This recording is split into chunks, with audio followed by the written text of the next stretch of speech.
Gempa 7,7 magnitudo yang mengguncang wilayah Myanmar berdampak besar ke wilayah Mandalay. Kerusakan paling parah ini terlihat di Mandalay, kota terbesar kedua di negara Myanmar.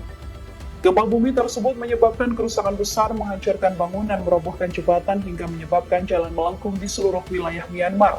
Dalam beberapa rekaman video, tampak gedung-gedung tinggi pencakar langit roboh dalam hitungan detik saat gempa terjadi. Gedung 30 lantai yang baru dibangun juga runtuh seketika. Puing-puing tersebut mengubur Mandalay dan menghancurkan bangunan-bangunan lain di sekitarnya. Masjid Sheikh Hussein di wilayah Mandalay juga turut runtuh akibat gempa tersebut. Masjid ini ambruk dan Download Tribun X sekarang, menghadirkan lokal menjadi Indonesia.